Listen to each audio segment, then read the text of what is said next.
اٹھا کر کے قرآن مجید کی شان میں گستاخی کر رہا ہے، کوئی قرآن مجید کو جلا رہا ہے۔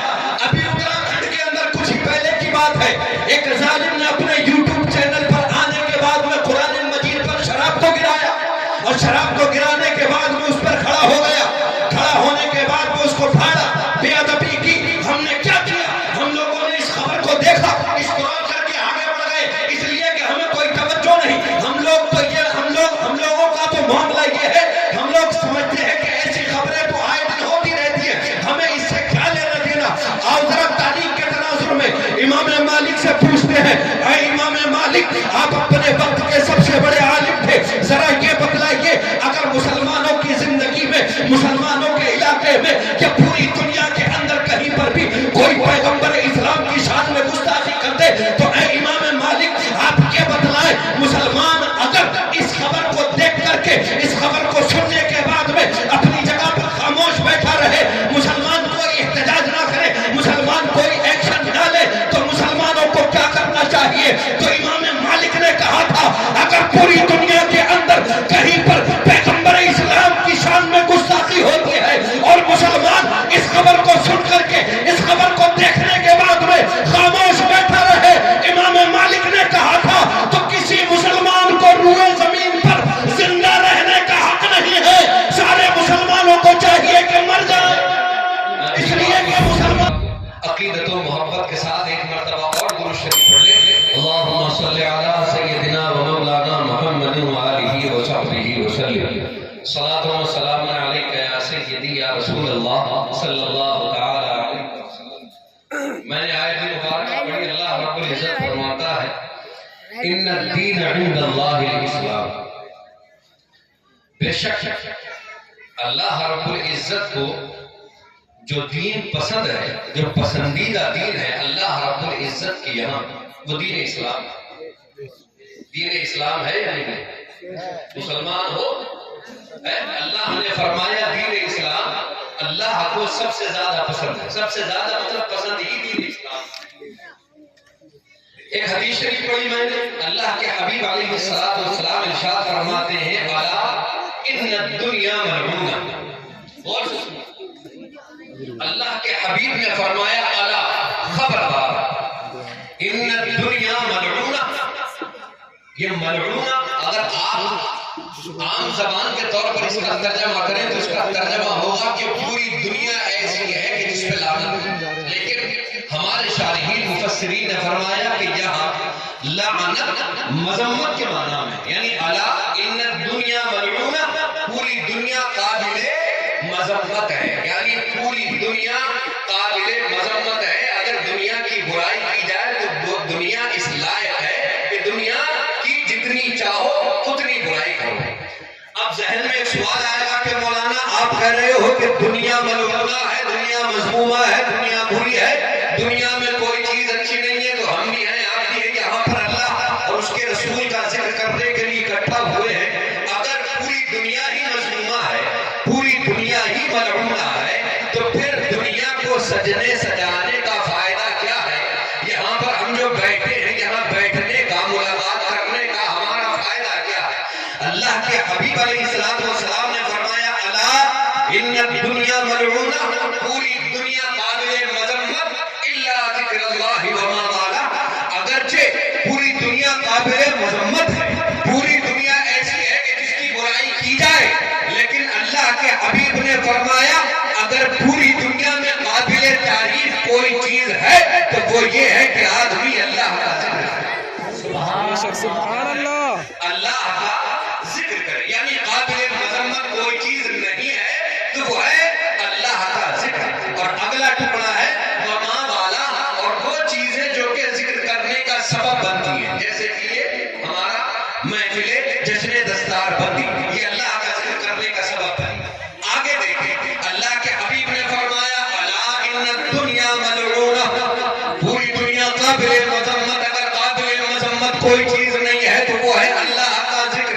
اور جو اللہ کا ذکر کا سبب بنتی ہیں، یہ جو چیزیں اس کے تحت آتی ہیں، آگے اللہ کے حبیب نے فرمایا، او عالما او متعلما، پوری دنیا قابل مذمت، پوری دنیا ایسی ہے کہ جس کی برائی کی جائے، مگر اللہ اللہ کا ذکر اور وہ چیزیں جو ذکر کرنے کا سبب بنتی ہے. آگے اللہ کے حبیب نے فرمایا پوری دنیا میں اگر تم کسی قابل تعریف انسان کو دیکھنا چاہتے ہو, قابل تعریف ذات کو دیکھنا چاہتے ہو, اگر ایسے شخص کو دیکھنا چاہتے ہو جو اس مذمت کے زمرے میں شامل نہیں ہوتا ہے, جو اس مذمت اس برائی کے تحت نہیں آتا ہے, تو میرے اللہ میرے حبیب نے میرے آقا نے ارشاد فرمایا تو دور مت جانا بلکہ کسی عالم کی زیارت کر لینا یا طالب علم کی زیارت کر لینا. اس لیے کہ پوری دنیا قابل مذمت ہو سکتی ہے لیکن دنیا میں کوئی قابل تعریف ہے تو وہ اللہ کے بندے جو عالم دین ہونے کی شکل میں ہوتے ہیں یا متعلم یعنی طالب علم ہونے کی شکل میں ہوتے ہیں. گویا کہ اللہ کے حبیب یہ فرما رہے ہیں پوری دنیا میں کوئی قابل تعریف چیز ہے, اگر کوئی بھی تعریف کا مستحق ہے تو وہ علماء کی ذات ہے یا علماء جن طلباء کو پڑھا رہے ہیں ان طلباء کا. آپ دیکھ رہے ہو نہیں دیکھ رہے ہو, یہاں پر تقریباً 19 حفاظ یہاں سے فارغ ہو رہے ہیں, 19 حفاظ, اور اس مدرسے کو بنے ہوئے ابھی چند سال ہوئے. دوسرا یہ تیسرا ہی جشن دستار بندی, دوسرا جشن دستار بندی ہے, اور 19 طلباء اللہ اکبر جمعیہ 19 طلباء فارغ ہو رہے ہیں. یہ بہت بڑی بات ہے. اللہ کا فضل ان سینگری والوں پر بڑا خاص ہے کہ ان کو حضرت علامہ افروز جیسی ذات لوگوں کو مل گئی جنہوں نے اس مدرسے کا انعقاد کر دیا. سبحان اللہ. سمجھ میں آیا نہیں؟ ابھی نہیں سمجھ میں آئے گا. ابھی تو ہم لوگ یہاں آتے ہیں, یہ بیماری ہمارے ہاتھ میں یہ ہو گئی ہے کہ جیسے ہی دستار بندی ہو رہی ہے تو سب چیزیں چھوڑ کر کے تقریر ہو رہی ہے, نعت ہو رہی ہے, تو ہم نے موبائل نکالا ویڈیو بنانا شروع کر دی یا فوٹو نکالنا شروع کر دی. یہ ہے نہیں, بات سمجھ میں آئی نہیں ہے. ابھی ہمارے سمجھ میں نہیں آئے گا, لیکن پوچھیں علماء اکرام سے جب میدان محشر ہوگا, جب میدان محشر جہاں پر نفسی کا عالم ہوگا, اس سے پہلے ایک بات بتاؤ, شاہجہاں کو جانتے ہو؟ شاہجہاں بادشاہ جس نے تاج محل بنوایا تھا, یہ نہ کوئی جانتا ہے, تاج محل بنوایا تھا جن نے اسے جانتے. اس کے بیٹے کا نام تھا حضرت اورنگزیب علیہ رحمۃ اللہ, جنہوں نے ہندوستان پر حکومت کی اور پوری دنیا کو بتلایا کہ اتنے بڑے ملک پر حکومت کس طریقے سے کی جا رہی ہے. جہاں آج کل جن کے ہاتھ میں ذرا سی پھردانی آ جاتی ہے تو سب سے پہلا اس کا ایم جو ہوتا ہے, سب سے پہلی اس کی کوشش یہ ہوتی ہے تو یہ ہوتا ہے کہ میرا بینک بیلنس بڑھ جائے. لیکن وہ وقت کہ جس وقت میں ہندوستان میں اورنگزیب رحمت اللہ تعالی علیہ کی بادشاہت تھی, اس وقت میں ہندوستان کا 1 روپیہ جو ہوتا تھا اس کے مقابل میں غالباً امریکہ کے 300 یا 500 ڈالر کی قیمت ہوا کرتی تھی. اس وقت ہندوستان کا 1 روپیہ اتنے اوپر تھا, یعنی ہندوستان کی کرنسی اتنی اعلیٰ پیمانے پر تھی. اس وقت میں حضرت اورنگزیب علیہ الرحمہ کو جب بادشاہت سونپی گئی, آپ کے بیٹے نے, اورنگزیب کے بیٹے نے قرآن مجید حفظ کر لیا. اورنگزیب کے بیٹے نے قرآن مجید حفظ کر لیا. حفظ کرنے کے بعد میں اورنگزیب کی بارگاہ میں آیا کہ ابا جان الحمدللہ آج میں حافظ ہوں. اچھا یہ تھے بادشاہ, لیکن بادشاہ ہونے کے ساتھ ساتھ ان حضرات کو دین کی سمجھ بہت زیادہ تھی. ان کو معلوم تھا کہ ہم نے دنیا میں جو کیا وہ کیا, دنیا کا سب کچھ کیا کرایا یہی رہ جائے گا, ساتھ میں اگر کوئی جائے گا تو وہ اعمال جائے گا. اگرچہ شاہجہاں نے یہ تاج محل بنوایا اور یہاں پر اس نے اسراف کیا بہت زیادہ, اس نے ہندوستان کے خزانے سے اتنی مال و دولت کو لٹایا کہ جس کے سبب سے اورنگزیب نے خود اپنے والد کو نظر بند کر دیا. لیکن شاہجہاں بادشاہ جو تھا اپنے پوتے یعنی اورنگزیب کے بیٹے سے بے پناہ محبت کرتا تھا, بہت محبت کرتا تھا. یہ جب بھی اپنے پوتے کو دیکھتا شاہجہاں بادشاہ تو خوش ہو جاتا, اور یہ جاتا پوتا اپنے باپ کی گود میں جا کر بیٹھ جاتا. بادشاہ کبھی اس میں پیشانی کو بوسہ دیتا, کبھی آنکھوں کو چومتا. آج جب اورنگزیب کی بارگاہ میں غور سے سننا, آج جب اورنگزیب کی بارگاہ میں اورنگزیب کا بیٹا آتا ہے, آنے کے بعد میں کہتا ہے کہ اے ابا جان میں حافظ قرآن ہو گیا ہوں. اورنگزیب کو معلوم تھا کہ پوتے کی کسی کامیابی کی خوشی جتنی دادا کو ہوتی ہے وہ کسی اور کو نہیں ہوتی ہے. اور اورنگزیب نے دیکھا تھا کہ میرا باپ میرے بیٹے کے ساتھ میں کس طریقے سے پیش آتا ہے, اسی لیے